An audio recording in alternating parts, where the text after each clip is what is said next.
session. I am so excited to have Project for Public Spaces here with us. First, I want to remind you that you have a Q&A box to the right of your screen where you're watching the webinar. You should have a Q&A column. And in that column, you might see something that says at the top, Q&A, polls, and you'll see there's a poll there that's posted, chat, and community. By clicking across those 4 fields at the top is how you can interact with the question and answer session. And those question and answers, those will come my way so that then if you have a question as Kelly is presenting, you can put them in there. And then at the end, I'll be able to ask Kelly those questions. But if we run out of time for questions, we can always revisit those because they'll be saved in the chat. So we can make sure to get you the answers that you're looking for in the Q&A field. Then if you click over to the polls, you can take our poll and answer our questions. And let's see what kind of answers we get from the polls that we share with you today. And then also the chat, that's that live feed where it's happening, where just that conversation is happening. So I really encourage you, if you have a specific question, to click the Q&A button to type it rather than the chat, because our chat will go so quickly that I may not catch it. I'll do my best to catch all your questions.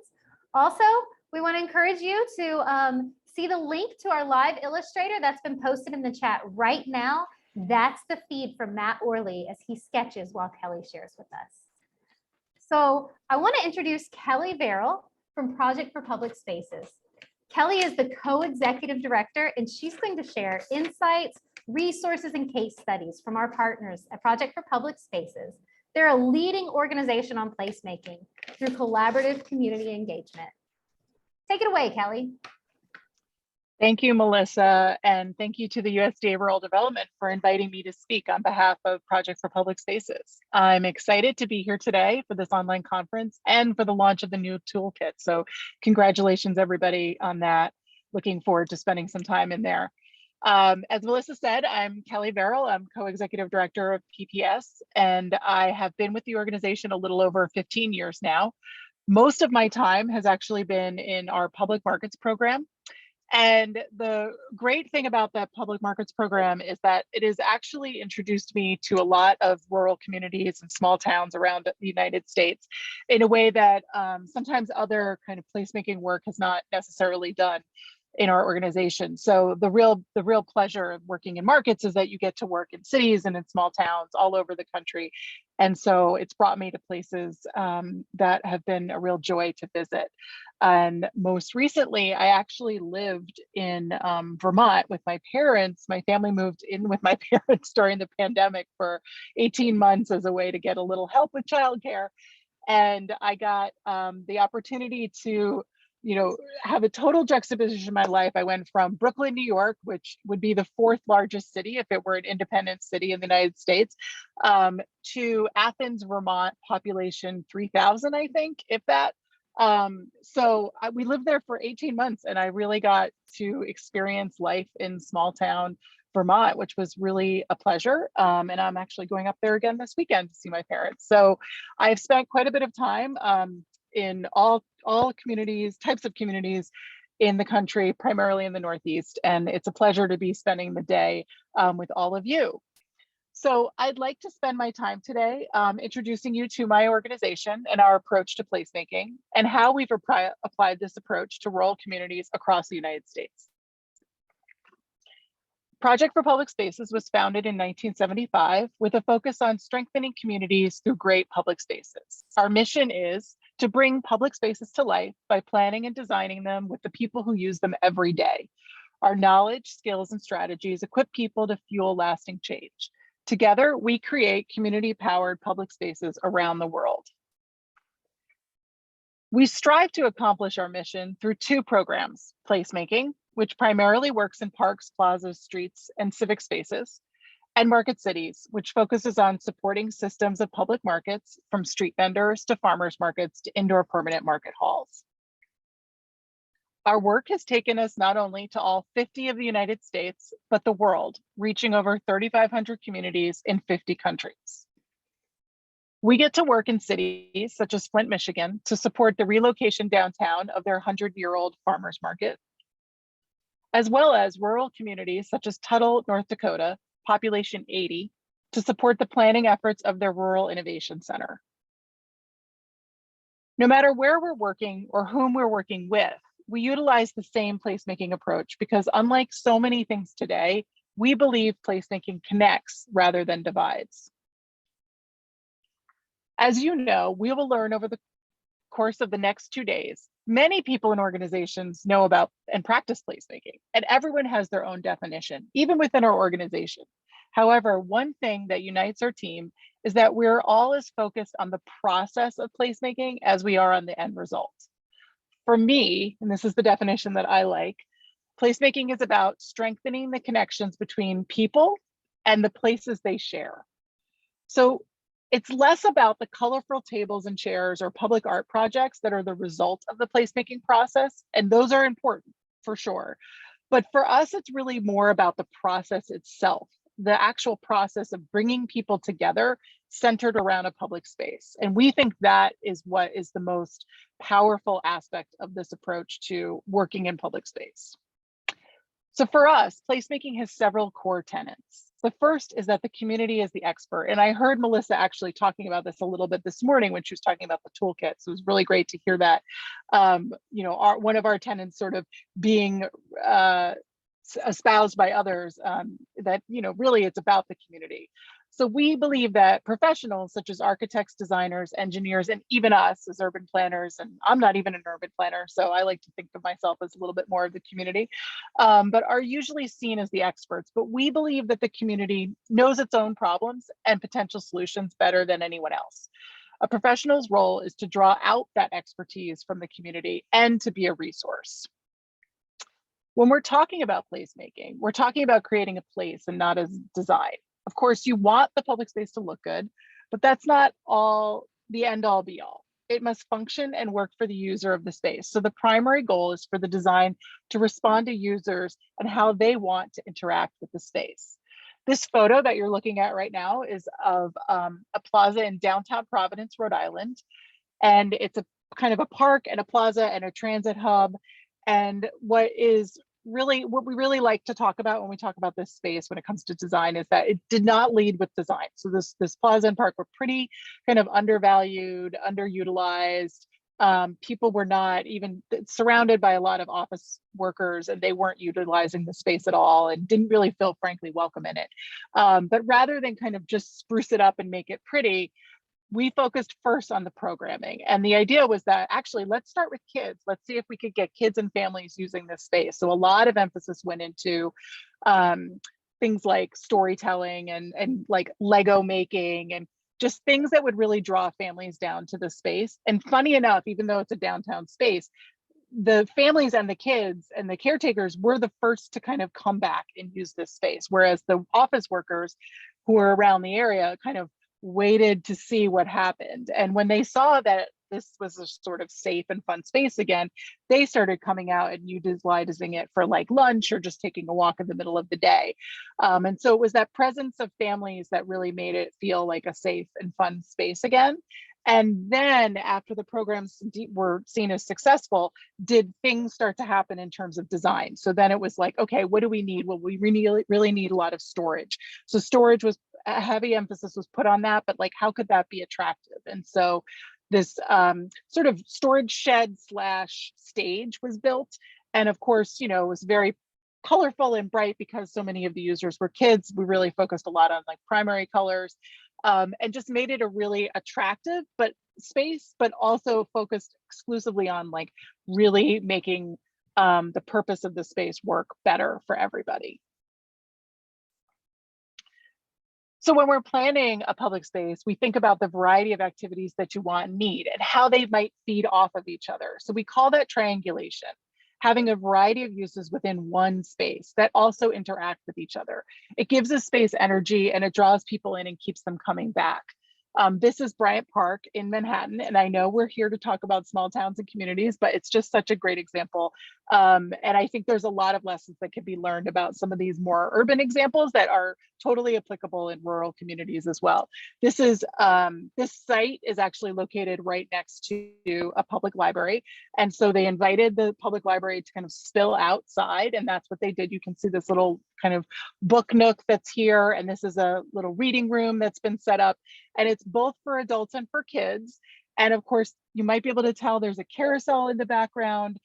There's food and coffee and, just little things. It's not major things that you need to do, but it's thinking about like if people are sitting and they want to chat, tables and chairs. If they want to read, maybe they want to stick around for 30, 45 minutes. Maybe they might want a coffee, or maybe they might want to get something to eat. If their kids are there, their kids are going to be, as you probably many of you know, going to be bored in about 10 minutes with whatever they're doing. So like, what's the next thing they might want to do? And how could that be really quite close to where this is? So just thinking about like all of the uses, all of the different people, and not trying to segregate those uses sort of and separate them, but to actually kind of make them support each other and make the whole space like have a really nice energy. Oops, sorry about that. So it may be obvious by this point, but you can't do it alone. Placemaking is not a process that requires a variety of people. It requires a variety of people with a variety of experience levels from a variety of backgrounds in order to be successful. The good news is that you can start with the petunias. And what I mean by that is that rather than starting out with big investments in infrastructure and other changes, you can phase in your ideas and begin with short-term experiments. So users can interact with the space in real time and project organizers can evaluate what's working and what isn't, and creating space for those quick changes. So approaching a public space project in this way avoids waste, and it also results in a better outcome because the program and design of the space has already been tested and adaptations have been made. And this is an example of a project that I actually worked on a few years ago in Salisbury, Massachusetts, and they have a population of just under 10,000. They're a beach community, so they're a community that kind of shrinks in the winter and then explodes in the summer. And there's, of course, a lot of tension actually with that and feelings of not necessarily getting to kind of enjoy all of the space. Everybody's sort of feeling at odds with each other. This is what they call the beach center, and it's a little commercial strip that runs right down into the beach. And it has arcades and fast food and, kind of beach stores that sell sunscreen and towels and things like that. And you can see this sort of concrete medians there. And when we first started working in this community, there was really nothing there. There was 2 lanes of traffic surrounding the medians, and there were these medians that like nobody was using. They were very hot. They had no shade, very little seating, and it just kind of looked run down. And so the town asked us to do a placemaking process with them. And we worked on, 2 of the big things that wanted to happen was bringing more people down and actually keeping them. So people would come, they'd buy fast food, they'd leave. So how could we keep town, folks that are year-rounders and summer folks to use this space, to stay in this space, and kind of go back and forth between the beach and this space. And then the second thing was to really slow traffic down. And so you'll see here in this shot, this is an after shot. This is, this was a sort of short-term process that took about 6 months to plan and to order all the supplies and design and then implement. But we took back actually a lane of traffic. So that's that blue lane that you see there is actually formerly for vehicles. We took that back for pedestrians, painted it blue and put these giant, planters and benches that would make it very hard for anybody to drive there. And then we bought a lot of tables and chairs and umbrellas, and we really, thought about the programming. They wanted more outdoor kind of games. So we put a turf lawn down so they could do things like cornhole, and put a lot of chairs, comfortable chairs, Adirondack chairs, shade, things that just made it a very comfortable, friendly space to be. And businesses were thrilled. People were thrilled. They spent much more time there. We, put twinkly lights up at night. And so people would actually come, they'd get ice cream, they'd spend a little bit of time playing games and lawn games and enjoying the business.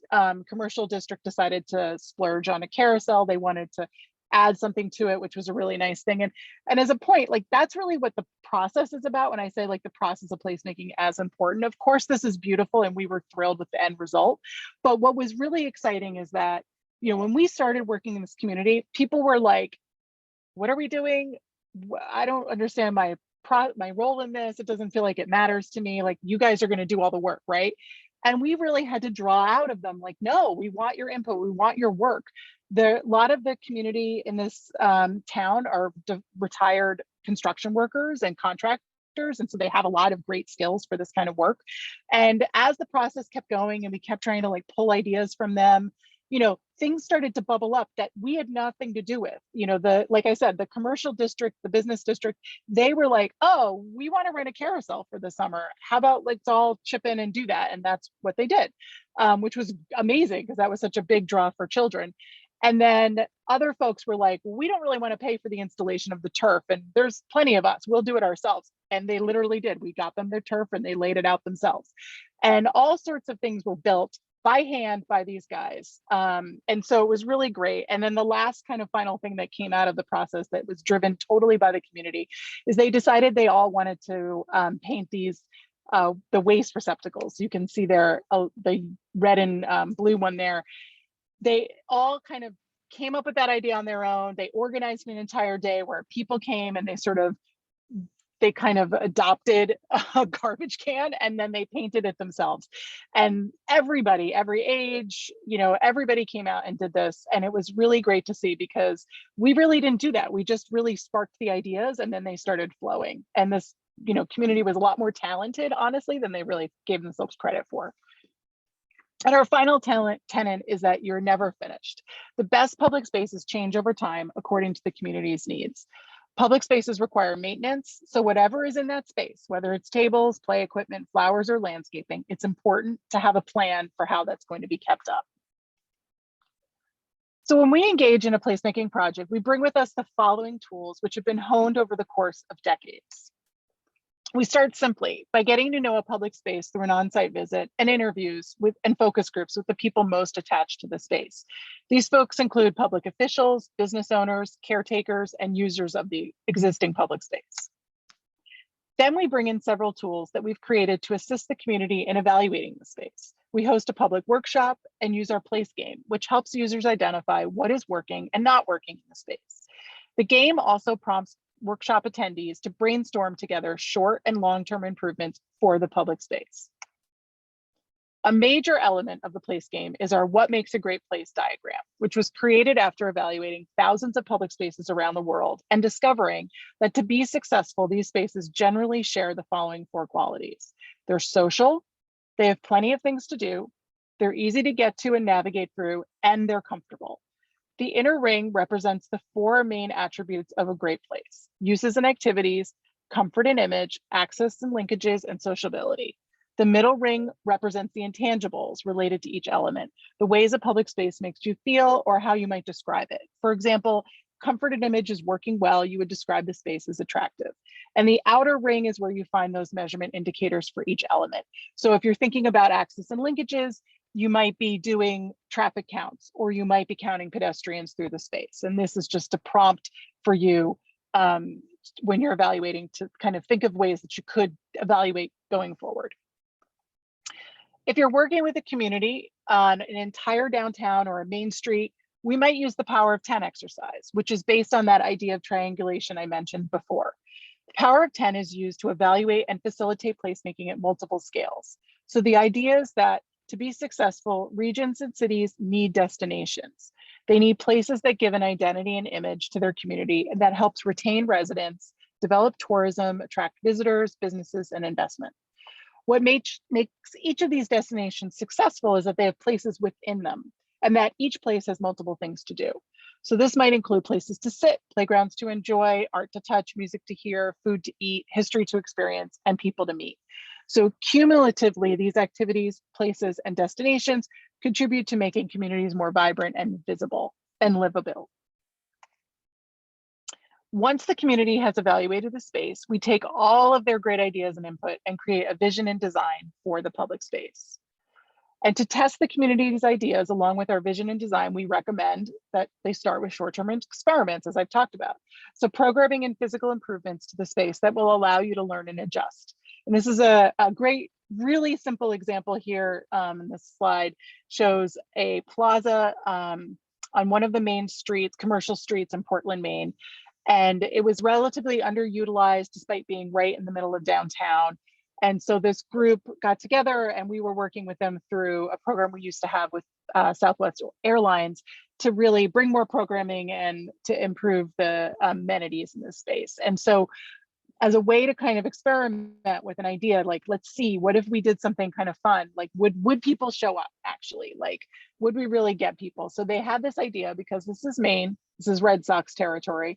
They decided to have a group watch of a Red Sox game. So somebody who was like on the committee that was working on this project brought literally their own personal television down to the plaza. You could see it's very jerry-rigged here, holding on for dear life.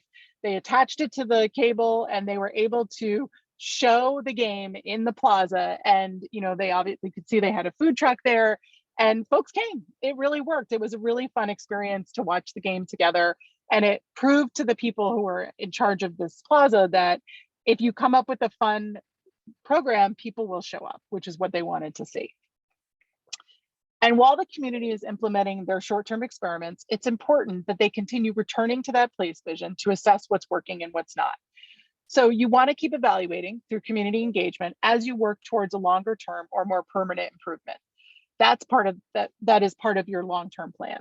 So finally, once a community is ready to move into a capital project, if that's what's the plan is, then we would work alongside architects to ensure that that original vision and that iterative vision that was created through the whole short-term experiment process is reflected in that final project.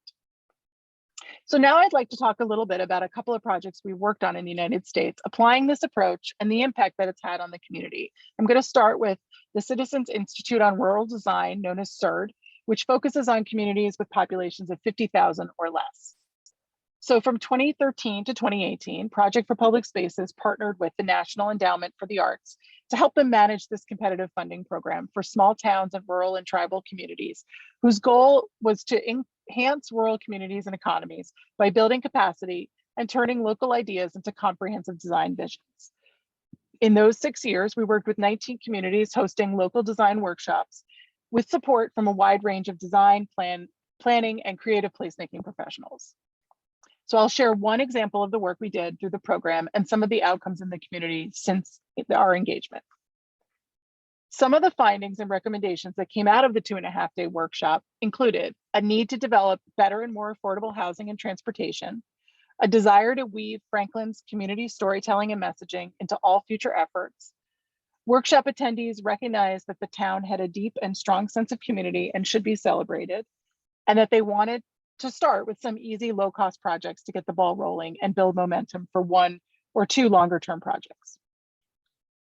So the workshop also included a design charrette and site visit to Franklin, New Hampshire's downtown to collaboratively explore different creative uses of existing underutilized spaces. So the resulting recommendations of the design charrette included leveraging Franklin's potential for tourism, because it's really centrally located in New Hampshire. They want to take advantage of Franklin's walkable downtown and great bones and historic assets. And they want to expand a range of outdoor recreation activities to take advantage of the area's natural resources. So as a result of the CERD project and workshop, 5 action groups were formed to carry the work forward, and more than $82,000 of additional resources were leveraged, including a USDA rural development grant. So short-term projects included a waterfront cleanup led by the youth, a downtown benches project, which you can see here on the right, to build and paint benches with unique designs created by local high school students and funded by a $6,000 anonymous donation, and an increase of new downtown businesses, including a new coffee shop, bookstore, candy store, as well as new arts and culture center that offers music lessons and open mic nights, as well as the expansion of 2 existing businesses into larger spaces. Longer and larger scaled changes have since come about to Franklin since the workshop. So in 2017, there was a renovation of an old downtown mill, which included 45 affordable apartment units, a playground, green space, and art studio. The construction and opening this year of the 13-acre Mill City Park at Franklin Falls, which is New England's first whitewater park for kayaking and other recreation, and that's what you can see on the left. And there are future plans for walking trails, timber pavilion, maybe a bike track, tent sites, rental cabins, and a climbing wall. So all of these projects included ideas such as utilizing natural resources and strengthening local tourism that came directly out of the placemaking workshop. So now I'd like to take you to one of my personal favorite projects, the Webb City Farmers Market. Between 2006 and 2008, Project for Public Spaces partnered with the Webb City Farmers Market, located in a town of 12,000, located in Southwest Missouri, with funding through a grant from the W.K. Kellogg Foundation. The market came to us because they wanted to be a welcoming public space that provided access to local healthy food for low-income residents, created cultural connections between longstanding residents and newer Hmong and Latin American immigrants who had moved into the area to work in chicken processing plants, and to ease the tensions of this demographic shift. So to achieve these goals, they focused on both the vendors and the customers. For vendors, they hired a translator and worked with interested Hmong farmers to train them on growing in Missouri's climate and how to direct market their products to Webb City customers. The market also wanted to celebrate the community's diverse heritage with a local roots celebration, which encouraged customers and vendors to dress and bring foods that reflected their cultural backgrounds. This event, which continues to this day, has won several awards for diversity and inclusion, not to mention it's really fun. And more recently, the market started Thursday night meals in the market, funded by the USDA. This program uses farmers' products to create dinners, which are available to kids for free and at reduced rates for adults, creating a community gathering space on a weekly basis focused on healthy local food. This event is increased food access for families. It has brought the community together in a really fun way, and it supports vendors because the more people attending the dinners, the more people are shopping at the market. The key to Webb City's ongoing success since our engagement with them has been their incredibly strong partnerships. Partners include Missouri University and LU Cooperative Extension, which helps out with the workshops, field days, conferences, and research projects with the vendors. City government and their city agencies are very supportive, and the school system, as well as other educational programs, are also partners.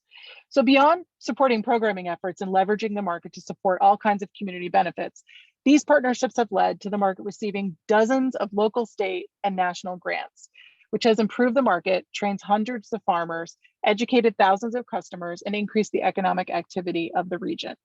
And the vendors themselves understand how valuable the placemaking aspect of this market is to their business. Relatively recently, they were facing some budget cuts, and they thought they were going to have to get rid of a really successful live music program that they had been running for over a decade. And when the vendors heard this, they were really kind of upset because they knew that this kind of programming was drawing people to the market and helping their sales. And so one vendor actually stepped up and recommended that the vendors increase their stall fees by 100% to cover the cost of the live music so that it could continue. And let me tell you, I've worked in markets across the country for nearly 20 years, and I have never heard of vendors voluntarily doubling their stall fees for programming. That really benefits everybody, of course, but really primarily is benefiting the customers. And so I just think that this is such a testament to this market, but also just such a great example of how, you know, it is about commerce. It is about supporting the regional and local farmers. It is about, you know, utilizing as many of the nutrition assistance programs as you can to really increase the sales. But it's also about creating this great community gathering space in these communities that don't necessarily have a lot of these already. And, you know, that benefit is seen over time. It takes some time, but like long story, you know, over the long haul, like everybody who's involved really understands that this is a value. And that's, to me, it's just very moving to see that. During COVID, the market saw a big increase in new customers who'd never shopped at the market before because a lot of the supermarkets in the area had supply chain issues. And the market was able to meet the increased demand because, of course, they're relying more on local and regional producers. So a local grant allowed them to expand the market vendor space to accommodate social distancing, add hand washing stations, and they were also able to increase the production of their free kids meal that I mentioned before, providing upwards of 2,000 meals to kids on market days, which is really incredible. They noticed that they were getting customers now from the 4-state area because they're in southwestern Missouri, so they're really right on the border of a bunch of states. And they thought it might make sense to start an online store so folks could just order online and then just swing by and pick up their products. But they quickly realized that people weren't really doing that. They might have been ordering ahead of time, but they were getting out of their cars, they were coming into the market, they were picking up other things, and they were socializing. So really, they kind of recognized that people were actually looking not just for more food during COVID, but for actual like interaction and social social activity in a safe outdoor space. And so they got rid of the online store actually, which is really interesting to me because so many markets have been like, let's just go online after COVID. They actually decided to go the opposite way. They realized that they were providing a really important service in creating an open space, outdoor gathering space for people. And so they went harder on that and did more programming to support that and draw more people into the space. So I'd like to end with a few key takeaways on applying placemaking to your rural community. 1, everyone is a placemaker. Everywhere is already a place. Include as many community members in the engagement and implementation process as possible. There are good ideas in unexpected places. 2, public space is too complex to be left to any one sector, profession, or user group. Just like every town is different, every public space is different and has its own history. No one group or expert can create or revitalize a public space. It takes the people who know and understand it best at the center of the process. 3, public spaces are where we seek resources in times of need. As we saw in Webb City, communities need public spaces when things get tough, either for information, support, or resources. We need to value our public spaces in this way and plan for tough times. And 4, successful public spaces require ongoing care, even more than thoughtful design. The work of maintaining a public space is never done, whether it is in maintenance or programming. Someone or something must commit to taking care of the space. So thank you again for having me today. If you're interested in learning more about my organization, please subscribe to our newsletter, which can be found at pps.org. And if you want to dive a bit deeper into our process, we have a few upcoming opportunities, including an online placemaking training to be held in early fall, and our International Public Markets Conference, the 11th of which is scheduled for spring 2023. The last 2 conferences were in Barcelona and London, but I promise that we will be on this side of the Atlantic this coming year, and we'll be announcing the exact location in July of this year. So thank you again, and I'm happy to answer any questions.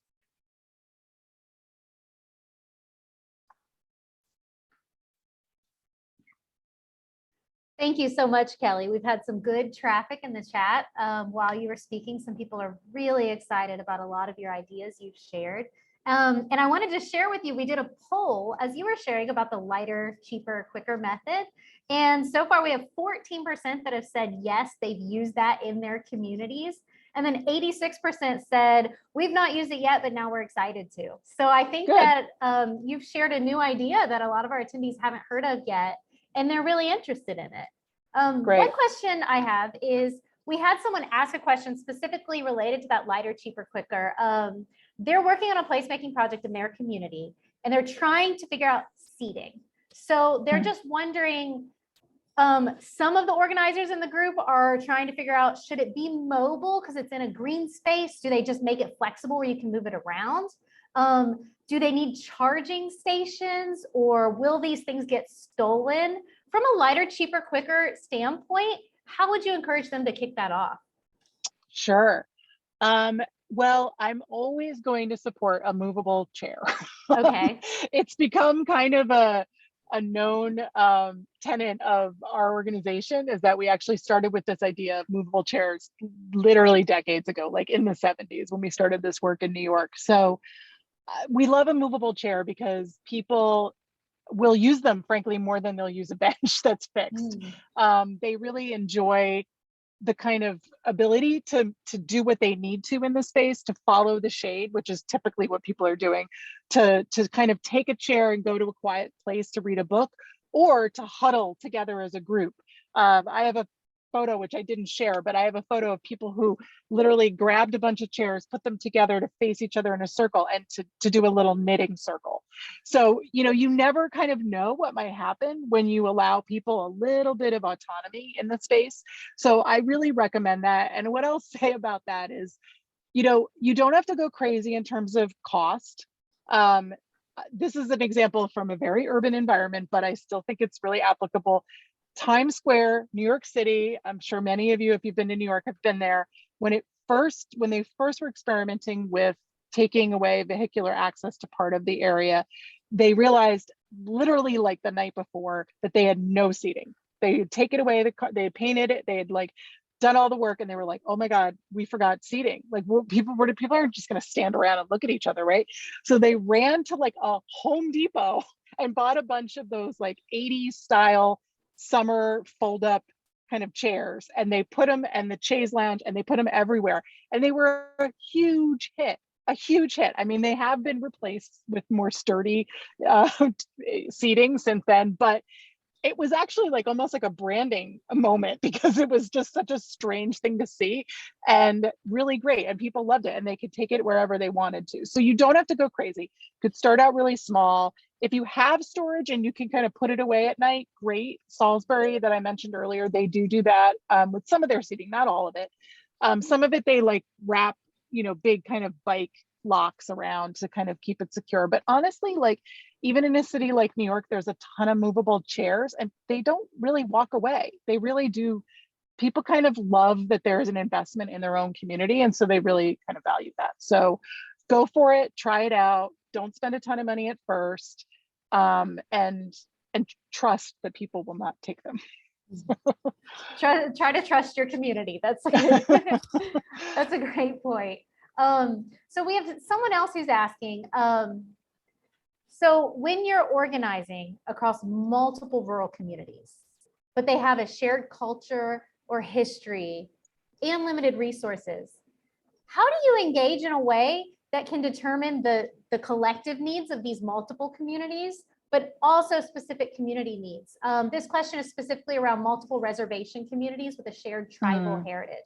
How do you have that regional identity, but still that unique independent identity? That's a really good question. And I probably will have some new insight on this shortly, as a couple of my colleagues are working in the Chickasaw Nation in Oklahoma. Right now, they're doing a training program there, and they just got back actually from their second site visit. They were there last week. So look forward to, we'll probably put some blog posts together when that project is complete on that experience, which is probably going to be quite relevant to this question, but I'll do my best right now. So what I'd say is, I think a lot of this gets into the kind of engagement you do. So what sounds like it might be a good first start would be to have something pretty big. Like, if there's a reason to kind of bring everybody together, if there's an existing kind of event or, a meeting that people would already attend from the variety of communities you're talking about, if like there's a way to engage people there with, maybe there's a full-on workshop like I talked about with the CERD projects, like maybe doesn't have to be 2.5 days, could be 2 hours, right? But maybe there's a way to engage people in that moment. Even if it's light, maybe it's even flip charts that are around the room asking questions that kind of get at what people are looking for, what they would like to see. And that will give you a bit of that like bigger picture understanding. And frankly, you might be able to tweak it so that you start to see what the commonalities are among everybody. If, especially if people sort of are under the impression that there aren't very many, like those kinds of engagement processes that are quite open-ended will allow people to see that like you're probably worrying about similar things, you're probably hoping for some similar things for your own community. And then I would say it would take, you do need to get into the space, right? So you do need to get context specific. And if you're looking at a variety of smaller communities within one larger region, after like a regional sort of kickoff moment, then take some time to go town to town or, community to community and do a specific engagement. And if you have a public space in mind, it's great to do that evaluation, to do the actual evaluation, to do some of the workshopping right in the space itself. Like, no, everybody kind of thinks that they initially like don't really know, like, what should we do here? They're like, I don't know, I'm not an expert, I don't really know. But like, if you get people in the space and you start kind of giving ideas or getting people to think about what could be there, all of a sudden people do have great ideas. None of the ideas that we bring were ours, they were from other places. So, encourage people to really kind of spend time in the space. And if you don't have a space and you have a couple of spaces, then maybe what you do is you do like a little walking tour through the community and you identify, like, some of that power of 10 is really about identifying opportunities. It's, you might say like 2 things are working really well, 2 things could, with just a little bit more energy and time and resources, work better. and, you know, 2 are going to be a longer term project. But spend time in the space, get out of sort of meeting rooms and actually walk the community spaces with the community itself. And I hope that that's helpful. And again, like I said, hopefully we'll have a little bit more kind of specifics when we wrap up our project in Oklahoma. Yes, absolutely. And we encourage everyone to visit that project and check in and sign up for the Project for Public Spaces newsletter to learn more about that. We've had another question come in, and they've wondered, in some of the communities you shared, and you may not know this and that's fine, but do you know if those communities were awarded grants to purchase things like those planters and those tables and all of those things? How are those funded? Sure.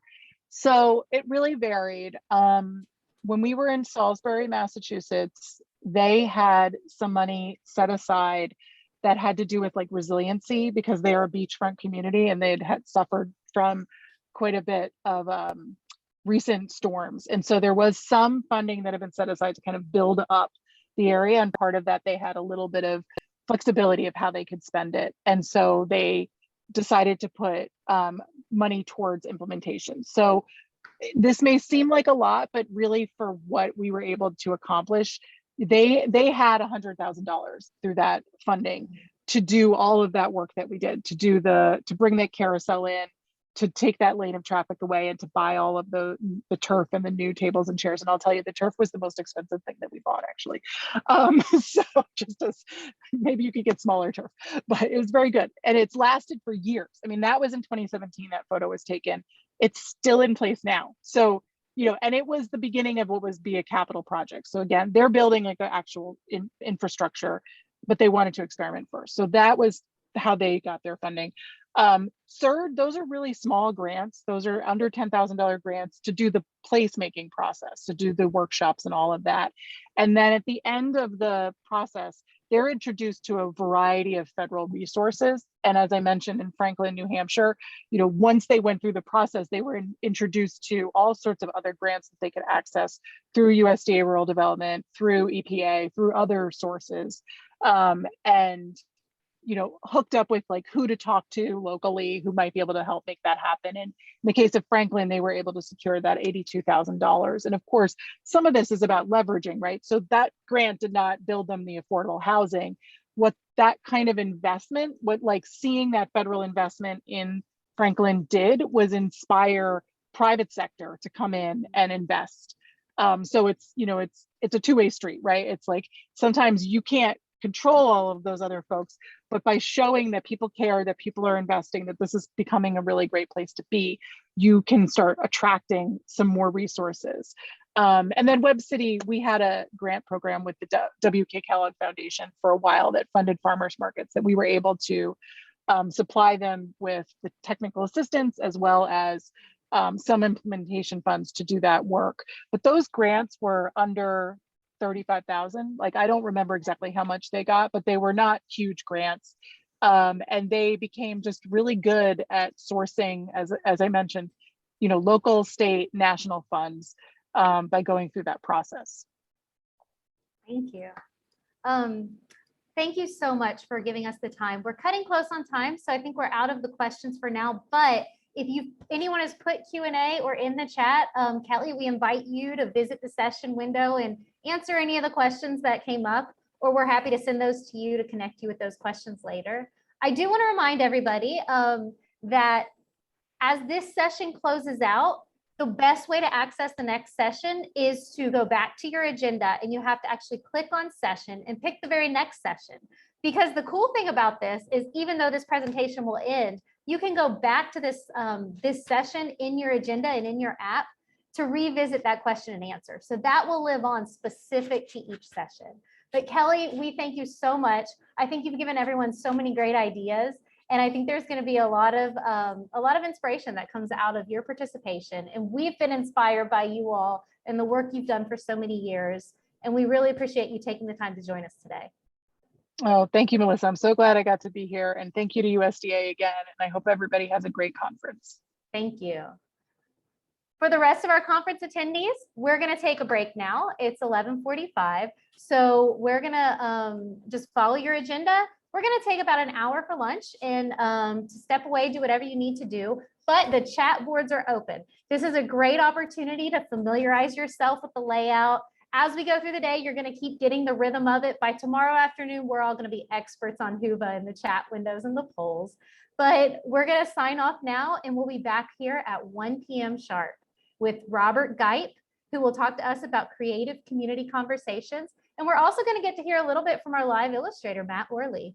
So we'll see you back here at 1 o'clock Eastern. Thank you.